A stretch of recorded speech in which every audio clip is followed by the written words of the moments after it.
अर्णब गोस्वामींच्या अडचणीत आता वाढ होताना आपल्याला बघायला मिळते। राष्ट्रवादी काँग्रेस आता त्यांचं आंदोलन सुद्धा सुरू आहे। रिपब्लिक टीव्हीच्या कार्यालयाबाहेर जाऊन हे आंदोलन सध्या त्यांचं सुरू आहे। व्हॉट्सअॅप चॅट उघड झाल्यानंतरच्या खरं तर त्यांच्या अडचणी वाढलेल्या आहे आणि आता राजकीय पक्ष देखील या सगळ्यात उतरायला सुरुवात झालेली आहे। विशेषतः महाविकास आघाडीतले पक्ष आणि राष्ट्रवादी काँग्रेस विशेषतः अगदी आता बाहेर आंदोलन करते। रिपब्लिक भारत चॅनलच्या बाहेर त्यांच्या ऑफिसच्या बाहेर हे सध्या आंदोलन आपल्याला होताना बघायला मिळते। सध्याची सगळ्यात मोठी बातमी आपण बघतोय।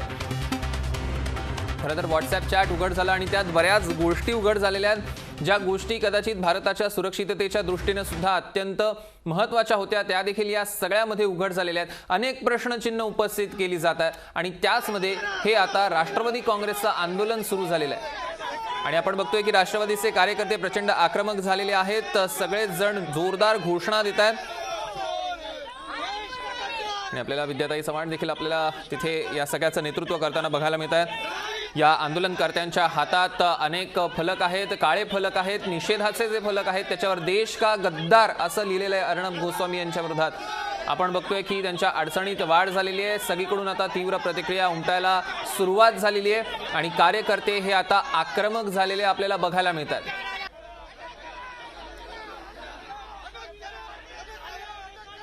आपण बघतोय की व्हॉट्सअॅप चॅट उघड झाल्यानंतर त्यात बऱ्याच गोष्टी उलगडल्या गेल्या, बऱ्याच गोष्टी त्यातनं समोर आल्या आणि त्यातली अनेक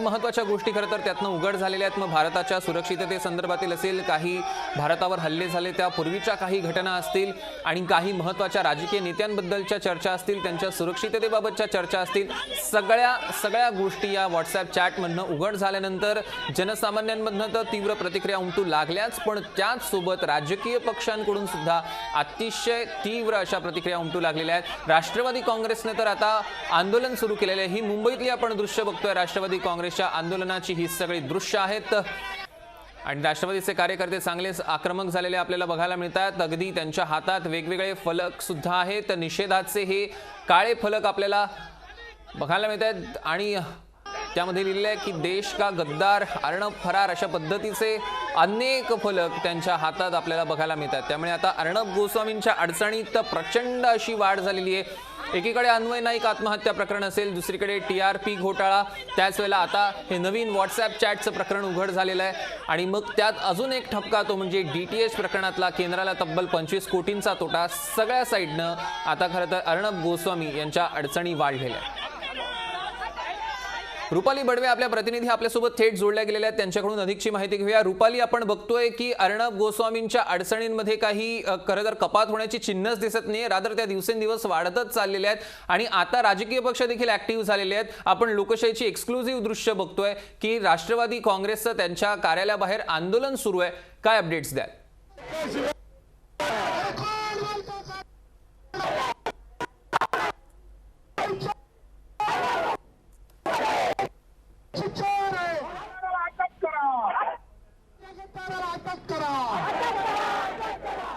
काही तांत्रिक कारणांमुळे आपला आवाज रुपालीपर्यंत पोहोचू शकत नाहीये, पण त्याचे अपडेट्स आम्ही तुम्हाला निश्चितपणे देणारच आहोत। तुर्तासी आपण दृश्य बघतोय, लोकशाहीची एक्सक्लुझिव्ह दृश्य, खास लोकशाहीच्या प्रेक्षकांसाठीची ही दृश्य आहेत। मुंबईत कशा पद्धतीनं राष्ट्रवादी काँग्रेस आक्रमक झालेला आपल्याला बघायला मिळतंय। अर्णब गोस्वामींच्या विरोधात प्रचंड आता आपण बघतोय मोठा क्रोश बघायला मिळतोय खरं तर, आणि हे आंदोलन आता अधिकाधिक तीव्र स्वरूप घेताना बघायला मिळते। कार्यकर्ते आपण बघतोय प्रचंड अशा घोषणा देतात अर्णब गोस्वामींच्या विरोधातील, या घोषणा संतप्त झालेले आहेत सगळे कार्यकर्ते आणि विद्याताई चव्हाण त्यांच्या नेतृत्वात खरं तर हे आंदोलन होताना आपल्याला बघायला मिळतंय। पुन्हा एकदा आपल्या प्रतिनिधी रुपाली बडवे आपल्यासोबत जोडल्या गेलेल्या आहेत, त्यांच्याकडून जाणून घेण्याचा प्रयत्न करूया। रुपाली, आपण बघितलं की खरं तर आता अर्णब गोस्वामींच्या अडचणींमध्ये सातत्यानं वाढ होते आणि आता राजकीय पक्ष सुद्धा ऍक्टिव्ह झालेले आहेत। राष्ट्रवादी काँग्रेसचं सुद्धा आंदोलन सुरू आहे, त्याबद्दल काय अपडेट्स द्याल?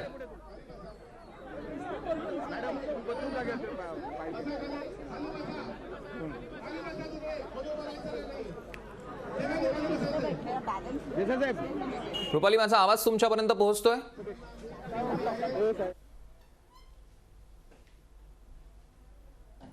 तर काही तांत्रिक कारणांमुळे पुन्हा एकदा रुपालीपर्यंत आपण पोहोचू शकत नाही आहोत, मात्र आपण बघतोय ही लोकशाहीची एक्सक्लुझिव्ह दृश्य आहेत. कशा पद्धतीनं हे सगळेच कार्यकर्ते प्रचंड आक्रमक झालेले आहेत आणि घोषणाबाजी अगदी जोरदार सुरू आहे.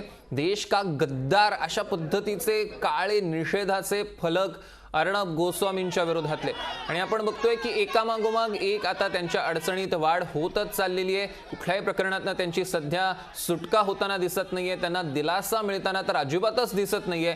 मग ती अन्वय नाईक आत्महत्या प्रकरण असेल, TRP घोटाळा तर अगदी चर्चेचाच विषय ठरलेला होता, DTHचं प्रकरण आता पुन्हा एकदा नव्यानं समोर आलेलं आहे. ही सगळी प्रकरणं त्यांच्या अडचणीत वाढ करणारी निश्चितपणे ठरलेली आहे.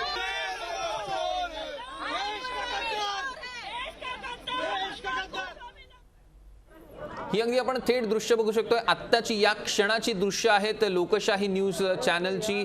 खरं तर खास तुमच्यासाठीची ही दृश्य कशा पद्धतीने हे आंदोलन सुरू आहे हे दाखवणारी ही सारी दृश्य आहेत. कशा पद्धतीनं त्या रिपब्लिकच्या कार्यालयाबाहेर सगळे राष्ट्रवादीचे कार्यकर्ते तिथे जमलेले आहेत, ठिय्या आंदोलन करतायत. हे आपल्याला स्पष्टपणे या दृश्यांवरनं बघायला मिळतंय. आमचे सैनिक 23-24 वर्षाचे तरुण मुलं, या आईचे मुलं गेले असतील, ती आई अजून देशासाठी बघतोय की विद्याताई चव्हाण या सगळ्याचं नेतृत्व करत होत्या. पुलवामा अटॅक मध्ये या ठिकाणी शहीद करण्यात आले, हत्या करण्यात आली आणि त्याची बातमी कोणी दिली? अर्णब गोस्वामीने तो अत्यंत जल्लोष केला. याच्यामुळे भाजपचं सरकार पुन्हा येऊ शकेल आणि ही अत्यंत दुर्दैवी घटना आहे. संपूर्ण देशाच्या इतिहासाला काळिमा फासणारी घटना आहे की आमच्या तरुण जवानांची हत्या करायची आणि त्याच्यावरती पुन्हा सत्तेत यायचं. इतकं घाणेरडं राजकारण अजूनपर्यंत कोणी केलं नाही आणि ती बातमी पहिल्यांदा देऊन अर्णब गोस्वामीने आपला TRP वाढवलेला आहे आणि हे सगळं मुंबई पोलिसांनी शोधून काढलं आणि मुंबई पोलिसांनी शोधून काढल्यानंतर या अर्णब गोस्वामीला अटक करण्यात आली. परंतु त्याला केंद्रीय गृहमंत्र्याने सोडवलेलं आहे. आजही अर्णब गोस्वामी मुंबईमध्ये ऑफिसमध्ये नाहीये. जो तो गुन्हेगार नाही, जो तो देशाचा गद्दार नाही, तर तो का पळून गेलाय? कोणी पळवलं त्याला? कोणी आसरा दिलाय? तर दिल्लीच्या 2 ठगांनी त्याला आसरा दिलेला आहे. आणि म्हणून आम्हाला भाजपला प्रश्न विचारायचा आहे.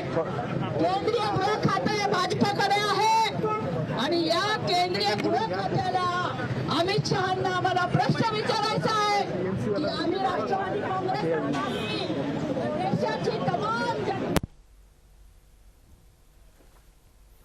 तर आपण बघितलं की कशा पद्धतीनं आता त्या आक्रमक झालेल्या आहेत आणि थेट अर्णब गोस्वामींवर निशाणा साधतानाच त्यांनी भाजपवर देखील प्रश्नचिन्ह उपस्थित केलेलं आहे. दिल्लीच्या 2 ठगांनी मिळून त्याला आसरा दिलेला आहे असं खरं तर अप्रत्यक्ष निशाणा त्यांनी साधलेला आहे भाजपवर. त्याचप्रमाणे केंद्रात त्यांचं सरकार आहे, केंद्र यावर का ऍक्शन घेत नाहीये या पद्धतीचा देखील प्रश्न त्यांनी विचारला. पोलिसांच्या ताब्यात देण्याचं काम देशाच्या गृह खात्याचं आहे. अमित शहा गृहमंत्री आहेत. आज अमित शहांनी जर अर्णब गोस्वामीला पोलिसांच्या ताब्यात दिलं नाही तर संपूर्ण देशामध्ये विद्रोह सुरू होईल की या ठिकाणी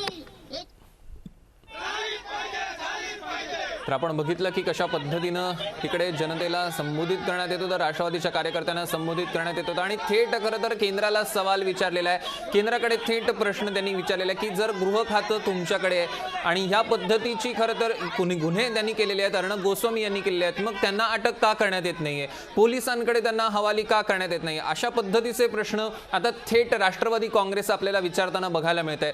दरम्यान आपण बघतोय की राष्ट्रवादी काँग्रेस तर या मुद्द्यावरनं प्रचंड अशी आक्रमक झालेलीच आहे. लोकशाहीची ही सगळी एक्सक्लुझिव्ह दृश्य बघतोय आपण. अगदी काही वेळापूर्वी बघत होतो ती थेट दृश्य होती, लाईव्ह प्रसारण आपण बघू शकत होतो लोकशाही न्यूज चॅनलवर.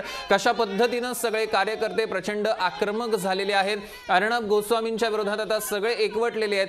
त्यांनी म्हटलं की फक्त राष्ट्रवादी काँग्रेसच नाही तर संपूर्ण देशातली जनता विचारते, कारण ज्या ज्या वेळेला कुठलेही भारतीय सैनिकांच्या जवानांच्या दृष्टीनं भारताच्या सीमेच्या सुरक्षिततेच्या दृष्टीनं जेव्हा काही मुद्दे आले तेव्हा त्या मुद्द्यांवर सगळ्यात आधी बातमी देऊन खरं तर TRP त्यांनी घेण्याचा प्रयत्न केला। अशा पद्धतीची टीका खरं तर राष्ट्रवादी करताना आपल्याला बघायला मिळते।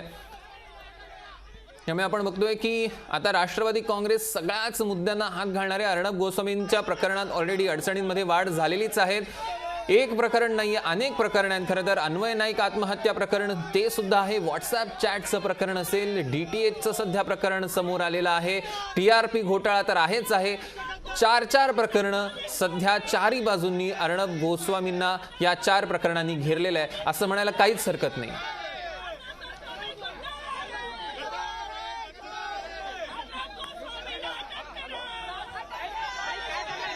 सध्याची सगळ्यात मोठी बातमी आपण बघतोय खरं तर व्हॉट्सॲप चॅट उघड झाल्यानं अर्णब गोस्वामी चांगलेच अडचणीत आलेले आहेत, कारण या व्हॉट्सॲप चॅटमधनं बऱ्याच गोष्टी उघडकीस आलेल्या आहेत। जवळपास 100 पेक्षा जास्त पानांचं असं ते व्हॉट्सॲप चॅट होतं आणि त्या सगळ्या व्हॉट्सॲप चॅटमधून अनेक राजकीय नेत्यांना खरं तर लक्ष करण्यात आलेलं आहे। अनेक राजकीय पक्षांबद्दल वेगवेगळी मतं व्यक्त करण्यात आलेली आहेत, गौप्यस्फोट अनेक झालेले आहेत असं म्हणायला काहीच हरकत नाही। त्याचप्रमाणे ज्या काही बातम्या होत्या त्या मग भारतीय सुरक्षितते संदर्भातील होतील, त्या त्यांना नेमक्या आधी कशा मिळाल्या ह्या संदर्भात देखील अनेक प्रश्नचिन्ह या व्हॉट्सॲप चॅटवरून उघडकीस केली जात आहेत। त्यामुळे आपण सध्या बघतोय की त्यांच्या प्रकरणांमध्ये प्रचंड वाढ होताना बघायला मिळते। ही 4 प्रकरणं जरी सोडली तरी त्या 100 पानांच्या व्हॉट्सॲप चॅटमध्ये साधारण प्रत्येक काही पानांनंतर अशा पद्धतीची अनेक प्रकरणं आपल्याला बघायला मिळतील जी विरोधकांना निश्चितपणे उचलून धरता येतील आणि त्याच सगळ्या मुद्द्यांचा आता विरोधक देखील वापर करताना आपल्याला बघायला मिळतात। थेट खरं तर अर्णब गोस्वामींवर निशाणा साधतानाच अप्रत्यक्षरित्या किंवा मग प्रत्यक्षरित्या आपण म्हणू शकतो भाजपवर निशाणा साधण्याचा देखील थेट प्रयत्न करतात, कारण राष्ट्रवादी काँग्रेस तर भाजपवर थेट निशाणा साधते। भाजपला थेट प्रश्न विचारले जात आहेत, केंद्र तुमच्याकडे, केंद्र सरकार तुमच्याकडे, गृह खातं तुमच्याकडे, मग कारवाई का करत नाही असा थेट सवाल